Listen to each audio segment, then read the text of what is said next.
ഈ നിയമസഭാ തെരഞ്ഞെടുപ്പിന്റെ തൊട്ട് മുന്നോടിയായി എല്ലാ സർക്കാർ ജീവനക്കാർക്കും പെൻഷൻകാർക്കുമൊക്കെ മുഖ്യമന്ത്രിയുടെ ഒരു വാട്സപ്പ് സന്ദേശം, നിങ്ങൾക്ക് DA തരുന്നു, DA കുടിശ്ശിക തരുന്നു, എല്ലാ ആനുകൂല്യങ്ങളും തരുന്നു എന്ന് പറഞ്ഞൊരു മുഖ്യമന്ത്രിയുടെ സന്ദേശം.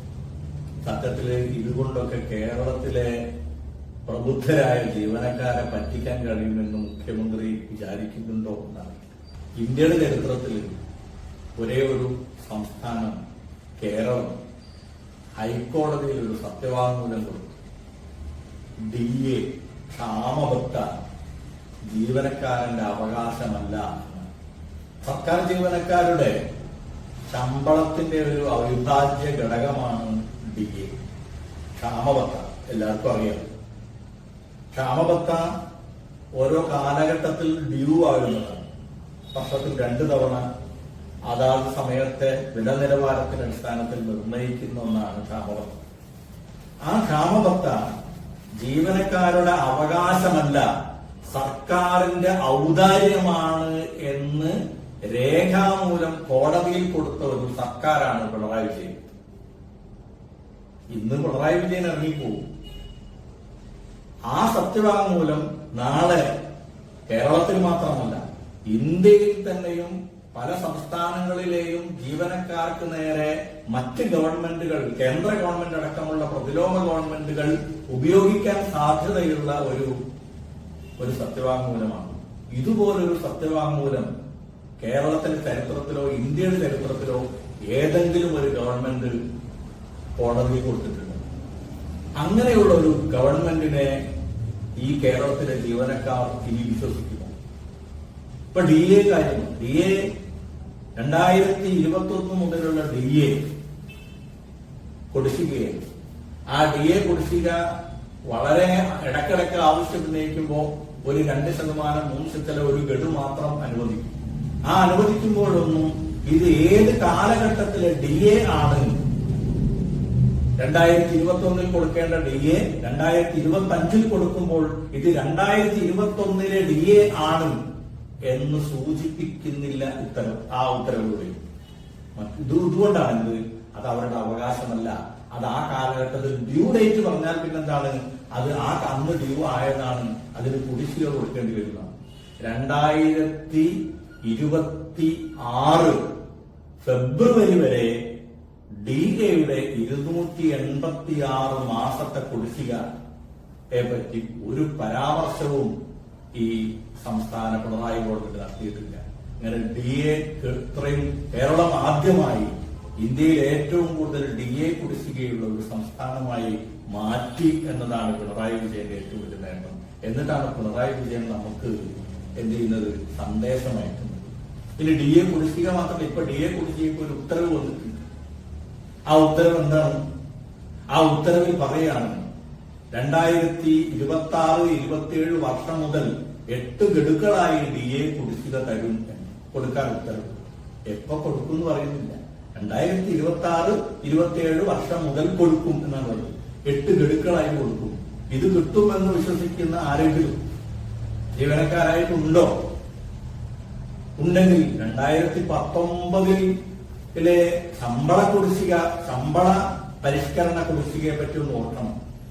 2019 മുതൽ 2021 വരെയുള്ള ശമ്പള പരിഷ്കരണ കുടിശ്ശിക 2023-24 വർഷങ്ങളിൽ 4 ഗഡുക്കളായിട്ട് വിതരണം ചെയ്യുമെന്ന് ഈ ധനമന്ത്രി ബാലഗോപാലൻ ഇറക്കിയ ഉത്തരവുണ്ട്. ഉത്തരവ് നടപ്പായോ? ഇതുവരെ ആളുകളുടെ കയ്യിൽ കിട്ടിയോ? കഴിഞ്ഞ ശമ്പള പരിഷ്കരണത്തിന്റെ കുടിശ്ശിക പോലും ഈ ഗവൺമെന്റിന്റെ കാലഘട്ടത്തിൽ വിതരണം ചെയ്യുകയുണ്ടായില്ല. ഇതേ ഗവൺമെന്റ് പിണറായിയുടെ 1ാം പിണറായിയുടെ കാലഘട്ടത്തിൽ നടപ്പാക്കിയതാണ്. അങ്ങനെയുള്ളവരാണോ ഇനി ഈ 286 മാസത്തെ കുടിശ്ശിക 8 ഗഡുക്കളായിട്ട് വിതരണം ചെയ്യുമെന്ന് പറയുന്നത്? അങ്ങനെയാണെങ്കിൽ എത്ര വർഷം എടുക്കും ഇന്നത്തെ നിലയിലാണെങ്കിൽ ഇത് വിതരണം ചെയ്യാൻ? മറ്റെന്തെല്ലാം ആനുകൂല്യങ്ങൾ ഈ സംസ്ഥാനത്ത് നിങ്ങൾക്കറിയാം, നമുക്കറിയാം. ഈ ഗവൺമെന്റ് ഇപ്പോ എത്ര കോടി രൂപയാണ് ധൂർത്തടിച്ചു കളയുന്നത്? പലതരത്തിലുള്ള കോൺക്ലേവുകൾ ഉണ്ടാക്കി ആഗോള അയ്യപ്പ സംഗമം മുതൽ നിരവധി കോൺക്ലേവുകൾ, പലതരത്തിലുള്ള പരിപാടികൾ, ഇപ്പോഴാ സംസ്ഥാനത്തിന്റെ എല്ലാ ഭാഗത്തും ഉയർന്നു നിൽക്കുന്ന വലിയ പരസ്യ ബോർഡുകൾ, ഇങ്ങനെ കോടികൾ തൂർത്തടിക്കുമ്പോഴാണ് ജീവനക്കാരുടെ ശമ്പളം പോലും, DA എന്ന് പറയുന്നത് ശമ്പളമാണ്, ആ ശമ്പളം പോലും കുടിശ്ശികയാക്കി അടുത്ത ഗവൺമെന്റിന്റെ, ഇത് അടുത്ത ഗവൺമെന്റിന് തീർക്കാൻ കഴിയില്ല, 5 വർഷം കൊണ്ട് തീർക്കാൻ കഴിയില്ല, അതിനും അപ്പുറത്തേക്ക് പോകുന്ന തരത്തിൽ തീരുമാനങ്ങൾ എത്തിക്കും. സംസ്ഥാനത്ത് ആദ്യമായി മെഡിസപ്പ് എന്ന് പറയുന്ന ഒരു പദ്ധതിയുണ്ട്. സർക്കാർ ജീവനക്കാരുടെ ആരോഗ്യ പരിരക്ഷ എന്ന് പറയുന്നത് സംസ്ഥാന സർക്കാരിന്റെ ബാധ്യതയായിരുന്നു പിണറായി വിജയൻ അധികാരത്തിൽ വരുന്നത് വരെ. ഇപ്പോ അത് ഏതോ ഒരു ഇൻഷുറൻസ് കമ്പനിയുടെ ബാധ്യതയാണ്. സർക്കാരിന്റെ യാതൊരു ബാധ്യതയില്ല. സർക്കാരിന്റെ നയാ പൈസ ജീവനക്കാരുടെ ആരോഗ്യ പരിരക്ഷയ്ക്ക് കൊടുക്കുന്നു. കോടിക്കണക്കിന് രൂപ ഈ ഇനത്തിൽ ചെലവഴിച്ചിരുന്ന ഒരു സർക്കാരാണ് ജീവനക്കാരുടെ ആരോഗ്യ പരിരക്ഷയിൽ നിന്ന് പിൻവാങ്ങി. നമ്മൾ ഇതൊക്കെ പൊതുവെ ഇത് ആഗോള കുത്തകകളുടെ എന്താണ് ഈ പ്രതിലോമ നയങ്ങളുടെ ഭാഗമാണ് എന്നാണ് പറയുന്നത്. വിദ്യാഭ്യാസത്തിൽ നിന്ന് പിന്മാറുക, ആരോഗ്യ പരിരക്ഷയിൽ നിന്ന് പിന്മാറുക, അങ്ങനെ ജീവനക്കാരുടെ ആരോഗ്യ പരിരക്ഷ ആരുടെ ഉത്തരവാദിത്തമായി? ഒരു ഇൻഷുറൻസ് കമ്പനിയുടെ ഉത്തരവാദിത്തമായി. ആ ഇൻഷുറൻസ് കമ്പനികളിൽ നിന്ന് ജീവനക്കാർക്ക് അർഹമായ കാര്യങ്ങൾ നേടി കൊടുക്കുന്നതിന് സാധ്യമാകാത്ത ഒരു സാഹചര്യമാണ്. നിരന്തരമായി സാധാരണ ഇൻഷുറൻസ് പോളിസിയുടെ സ്ഥിതി എന്താ? സാധാരണ ഒരു ഇൻഷുറൻസ് പോളിസിക്ക് ഒരു കുടുംബത്തിന് ഒരു പ്രീമിയമാണ് കൊടുക്കേണ്ടത്. ഇവിടെ അച്ഛനും ഭാര്യയും ഭർത്താവും അച്ഛനും അമ്മയും ജോലിക്കാരോ പെൻഷൻകാരോ ആണെങ്കിൽ ഒരു കുടുംബത്തിൽ നിന്ന് തന്നെ 4 വരെ പ്രീമിയം അടക്കണം. ഒരു കുടുംബത്തിന് വേണ്ടിയിട്ട് 4 വരെ പ്രീമിയമാണ്. അത്തരത്തിൽ ഓരോ ആളുകളെയും അപകടപ്പെടുത്തുന്ന രീതിയിലുള്ള ഒരു സംഗതിയാണ്. 2016 പിണറായി വിജയൻ അധികാരത്തിൽ വന്നത് സ്റ്റാറ്റ്യൂട്ടറി പെൻഷൻ പുനഃസ്ഥാപിക്കും എന്ന് പറഞ്ഞില്ല. ആ സ്റ്റാറ്റ്യൂട്ടറി പെൻഷൻ പുനഃസ്ഥാപിക്കാൻ സാധിച്ചില്ല എന്ന് മാത്രമല്ല, സ്റ്റാറ്റ്യൂട്ടറി പെൻഷനെ സംബന്ധിച്ച് പരിശോധിക്കാൻ വേണ്ടി ഒരു കമ്മിറ്റി വെക്കാൻ പോലും വർഷങ്ങളെടുത്തു. ആ കമ്മിറ്റിയുടെ റിപ്പോർട്ട് കിട്ടാൻ പിന്നെയും വർഷങ്ങൾ എടുത്തത് മാത്രമല്ല, ആ കമ്മിറ്റിയുടെ റിപ്പോർട്ട് പ്രസിദ്ധീകരിക്കാൻ വേണ്ടി അതൊന്ന് പ്രസിദ്ധീകരിക്കണമെന്ന് പറഞ്ഞിട്ട് സർക്കാരിനെ സമീപിച്ചിട്ട് അത് സമ്മതിച്ചില്ല. അത് രഹസ്യ രേഖയാക്കി വെച്ച് ആ റിപ്പോർട്ട് കിട്ടാൻ വേണ്ടി CPIയുടെ ജീവനക്കാരുടെ സംഘടനയായ ജോയിന്റ് കൌൺസിൽ ഹൈക്കോടതിയല്ല സുപ്രീം കോടതി വരെ പോകേണ്ടി വന്നു. ആ സുപ്രീം കോടതി വരെ പോയത് ഈ റിപ്പോർട്ട് ഒന്ന് ആളുകൾക്ക് കാണാൻ വേണ്ടിയിട്ടാണ്. എന്നിട്ട് ആ റിപ്പോർട്ട് വന്നു. സത്യത്തിൽ വളരെ രസകരമായ ഒരു കാര്യമാണ്. PFRDAയുടെ കീഴിലാണ് ഇത് എന്ന് പറഞ്ഞിട്ടാണ്. PFRDA കേന്ദ്ര ഗവൺമെന്റ് PFRDA ഡെമോളിഷ് ചെയ്ത് കഴിഞ്ഞാൽ മാത്രമേ കേരളത്തിലെ സംസ്ഥാന സർക്കാർ ജീവനക്കാർക്ക് പെൻഷൻ, ഈ പങ്കാളിത്ത പെൻഷനിൽ നിന്ന് പിന്മാറാൻ സാധിക്കുകയുള്ളൂ എന്ന് പ്രചരണം നടത്തിയവരാണ് ഇടതുപക്ഷ നേതാക്കന്മാർ. ഈ റിപ്പോർട്ടിൽ അത് വളരെ കൃത്യമായിട്ട് പറയുന്നുണ്ട്. സർക്കാർ നിയോഗിച്ച റിപ്പോർട്ടിൽ PFRDAക്ക് യാതൊരു ബന്ധവുമില്ല.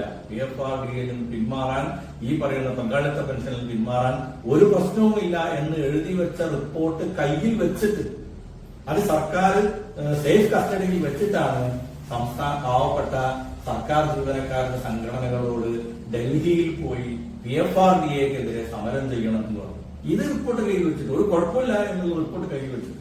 അപ്പൊ ഇതിന്റെ അവസാനം ഇപ്പോ ഈ ഗത്യന്തരമില്ലാതെ ഏറ്റവും ഒടുവിൽ ഒരു പുതിയ ഒരു പെൻഷൻ പദ്ധതി പ്രഖ്യാപിച്ച് ഈ ഗവൺമെന്റ് കൈയൊഴിയാണ്. അപ്പോഴും പങ്കാളിത്ത പെൻഷൻ മാറി സ്റ്റാറ്റ്യൂട്ടറിയിലേക്ക് പോകും എന്ന പ്രതീക്ഷ അർപ്പിച്ച ജീവനക്കാര് ഇപ്പോൾ വിഡ്ഢികളായിരിക്കും. ഈ ഗവൺമെന്റ്, പിണറായി വിജയന്റെ ഗവൺമെന്റ് ജീവനക്കാർക്ക് ഒരു വോട്ട് പോലും അത് 2024 തെരഞ്ഞെടുപ്പിലും 2025 തെരഞ്ഞെടുപ്പിലും ജീവനക്കാർ അത് സമർത്ഥമായി പ്രതികരിച്ചിട്ടുണ്ട്. അതുകൊണ്ടാണ് ഈ അധികാരം വിട്ടൊഴിയുന്ന സമയത്തെങ്കിലും DA കുറിച്ചും കുടിശ്ശികയെ കുറിച്ചും ആലോചിക്കാനെങ്കിലും ഈ ഗവൺമെന്റ് തയ്യാറായത്. പക്ഷേ ഈ ഗവൺമെന്റ് വീണ്ടും വരികയാണെങ്കിൽ നിങ്ങൾക്ക് ശമ്പളം പോലും മര്യാദക്ക് കിട്ടുമെന്ന് പ്രതീക്ഷിക്കാൻ കഴിയില്ല.